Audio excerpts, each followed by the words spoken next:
का इनॉग्रेशन प्रधानमंत्री को नहीं करना चाहिए, क्योंकि ये theory of separation of powers का वायलेशन है।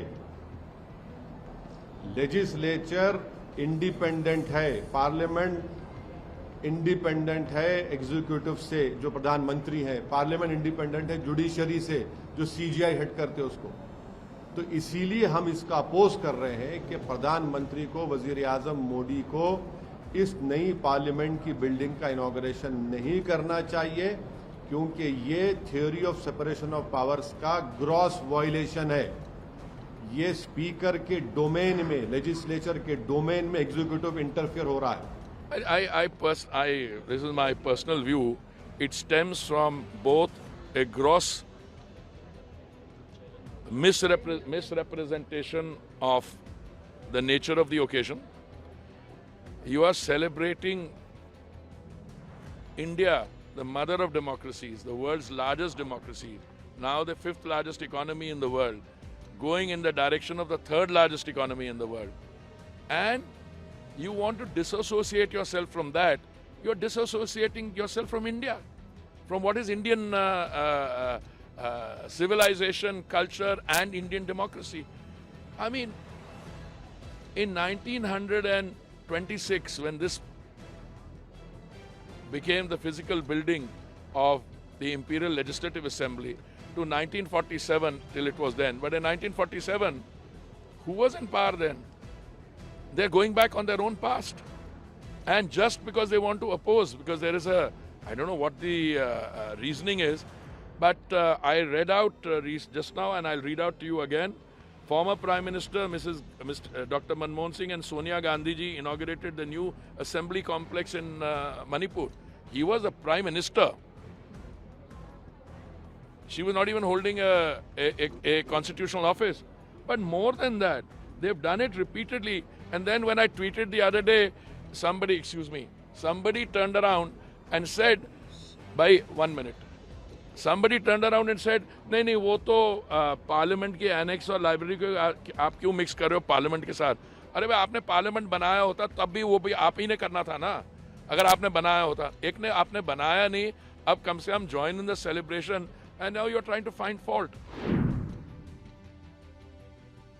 वो मैसेज देने की राजनीति कर रहे हैं, वो मैसेज देने की राजनीति कर रहे हैं। देखिए, सब कुछ ठीक है, हार इतनी भयंकर हुई है कर्नाटक के अंदर, इसलिए वो जल्दी उसका उद्घाटन कर रहे हैं, बताने के लिए कि सब कुछ ठीक ठाक है, और ठीक ठाक है नहीं। देखो, I am surprised by this kind of an allegation. Parties which today see the राष्ट्रपति as a very eminent leader, particularly coming from tribal background, are the ones which undertook a very bitter campaign. I do not wish to recall the kind of words they used at that time. Leaders belonging to these very same opposition parties spoke ill of her, abused her, said that she is going to be a rubber stamp, said that she doesn't represent any of what the country needs, and she is representing evil forces. Obviously, they had the RSS in mind, and also said she is just not going to perform because she's chosen and she'll only be a rubber stamp. The very same people today also chose someone to contest against her. प्रधानमंत्री खुद करते हैं, ये राष्ट्रपति करना चाहिए। पहले foundation करते वक्त भी वो उस वक्त के जो शेड्यूल कास्ट समाज से आए थे, दलित समाज से, उनको फाउंडेशन पे नहीं बुलाया। इस वक्त इस इनॉग्रेशन को भी वो शेड्यूल ट्राइब मुर्मा जी है, और ये बोलते हैं हम शेड्यूल कास्ट, शेड्यूल ट्राइब्स को इतना महत्व दिया। अरे जिस जगह महत्व देना है, उनकी गरिमा बढ़ाना है, उस जगह तुम उनको देते नहीं, और बात के लिए, अपने वोटों के लिए ये बात कहकर दूर हो जाते। These people have no veneration for the parliament or the sanctity of the parliament.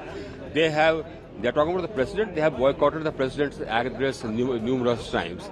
They have, constantly been disrupting the parliament. They have been disrupting the rights of members to speak in the parliament, getting into wells, throwing things. They have absolutely no respect for the parliament.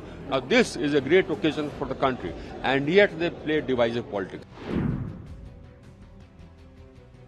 सबसे पहला ये सवाल हमने भी उठाया था central Vista project के बारे में कि देश की आर्थिक स्थिति खराब है, फिर भी लाखों करोड़ों रुपया, सैकड़ों करोड़ रुपया खर्चा करके जिस तरह से प्रोजेक्ट को सिर्फ प्रधानमंत्री की इच्छा के लिए बनाया, क्या उसकी जरूरत थी?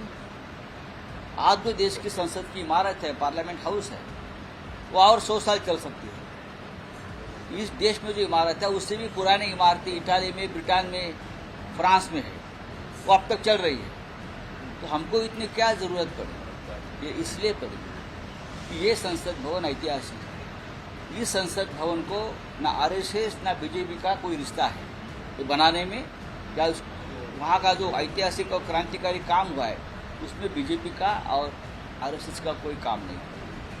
तो एक नया इमारत बना के सिर्फ एक ऐसा हम कोनशिला लगाएंगे inaugurated by prime minister Narendra Modi, इसके लिए खर्चा हुआ है। लेकिन वो भी ठीक है, लेकिन देश के राष्ट्रपति इस राष्ट्र के संविधान की प्रमुख है। देश की हमारी राष्ट्रपति जो एक आदिवासी महिला है, वो पार्लियामेंट की कस्टोडियन है। आप उनको नहीं बुला रहे, उनको निमंत्रित नहीं कर रहे, उनके हाथों से नए संसद भवन का उद्घाटन करना ये प्रोटोकॉल है, लेकिन आप नहीं कर रहे हो। आप उसका एक पॉलिटिकल इवेंट कर रहे हो, प्रधानमंत्री के हाथों से उद्घाटन करेंगे। इसलिए इस देश के सभी अपोजिशन पार्टी ने निर्णय लिया है कि हम उस कार्यक्रम के ऊपर बहिष्कार करेंगे और उस बहिष्कार में शिवसेना भी शामिल है। देखिए, कांग्रेस और उनके साथ जो पार्टियां बहिष्कार कर रही है उनका लोकतंत्र पर विश्वास नहीं है। ये केवल संसद भवन नहीं है, 140 करोड़ जनता की आस्था का ये मंदिर है और नए भारत की ताकत का ये एक प्रतीक है कि 3 या 4 साल में इतना बड़ा संसद भवन भारत बना सकता है। इसको देखकर पूरी दुनिया अचंभित है। लेकिन इन नेताओं का दोगलापन देखिए। ये कहते हैं कि राष्ट्रपति जी ने उद्घाटन करना चाहिए और इसलिए बहिष्कार कर रहे हैं। तो इंदिरा जी ने संसद की एनेक्स बिल्डिंग का उद्घाटन किया, तब ये बात क्यों नहीं आई? महाराष्ट्र के विधान भवन का उद्घाटन इंदिरा जी ने किया, तब ये बात क्यों नहीं आई? राजीव जी ने संसद की लाइब्रेरी का उद्घाटन किया, उस समय ये बात क्यों नहीं आई? तमिलनाडु के विधानसभा के उद्घाटन में सोनिया जी थी, उस समय ये बात क्यों नहीं आई? नीतीश कुमार जी ने बिहार के विधान भवन का जो सेंट्रल हॉल है उसका उद्घाटन किया, तब राज्यपाल जी को क्यों नहीं बुलाया गया? मणिपुर के इम्फाल में मनमोहन सिंह जी और सोनिया जी ने विधान भवन का उद्घाटन किया, तब तो फिर राज्यपाल जी को बुलाना चाहिए था, राज्यपाल जी को नहीं बुलाया गया। असम की विधानसभा का उद्घाटन कांग्रेस के तरुण गोगोई जी ने किया, राज्यपाल जी को न्योता नहीं दिया गया। आंध्र के मुख्यमंत्री ने 2018 में विधान भवन का उद्घाटन किया, राज्यपाल को नहीं बुलाया गया। 2014 में झारखंड के मुख्यमंत्री हेमंत सोरेन ने वहां के विधान भवन का उद्घाटन किया, राज्यपाल जी को न्योता भी नहीं दिया। सोनिया जी ने छत्तीसगढ़ की विधानसभा का शिलान्यास किया, उस समय सोनिया जी तो मात्र संसद सदस्य थी, किसी पद पर नहीं थी। फिर तब बहिष्कार क्यों नहीं हुआ? तब राज्यपाल जी की याद क्यों नहीं आई? पश्चिम बंगाल में ममता बनर्जी जी ने जो उनकी गोल्डन जुबली बिल्डिंग है उसका उद्घाटन किया, उस समय इस बात की याद क्यों नहीं आई?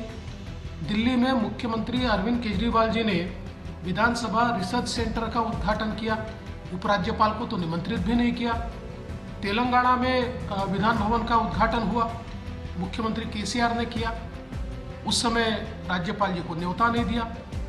तो जब ये करेंगे तो लोकतांत्रिक और प्रधानमंत्री मोदी जी जब नए संसद भवन का उद्घाटन करते हैं और जन जन की आस्था का प्रतीक इस प्रकार का संसद भवन जिसको देखकर पूरी दुनिया अचंभित है, ऐसे समय बहिष्कार की बात करना दोगलापन है, ये लोकतंत्र विरोधी है।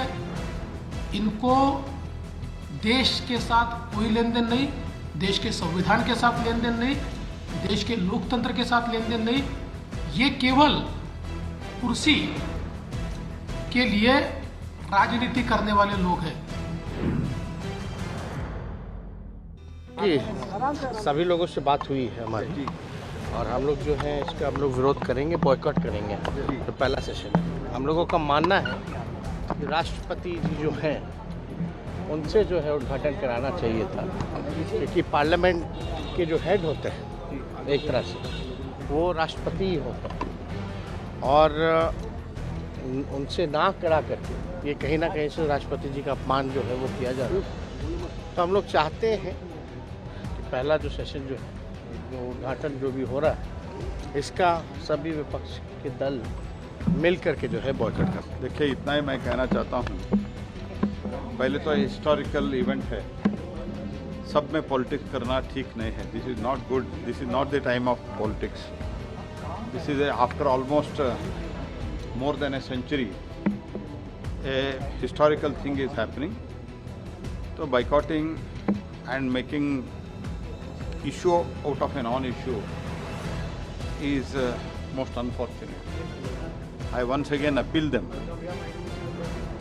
to reconsider their decision and kindly join in this historical function. And मैं सभी से आग्रह करता हूँ, रिकंसिडर करके आप कृपया हाजिर हो जाए। सर, वो कह रहे हैं राष्ट्रपति का अपमान है, इसलिए ये तो बिल्कुल ठीक नहीं है, के कारण है। ये बिल्कुल ठीक नहीं है। स्पीकर साहब कस्टोडियन ऑफ द पार्लियामेंट होता है। कभी भी स्पीकर साहब ने प्रधानमंत्री जी को इनवाइट किया है, और इसके साथ ही साथ पार्लियामेंट प्रीमाइसेस में ही पहले प्रधानमंत्री जो थे उन लोगों ने भी बहुत बिल्डिंग वगैरह उद्घाटन किए है। तो इसीलिए ये ऐसे कारण लेके एक ऐसा अच्छा कार्यक्रम बाइकआउट करना ये बिल्कुल ठीक नहीं है। मैं बार बार निवेदन करना चाहता हूँ, आप रिकंसिडर करके कार्यक्रम में आ जाइए।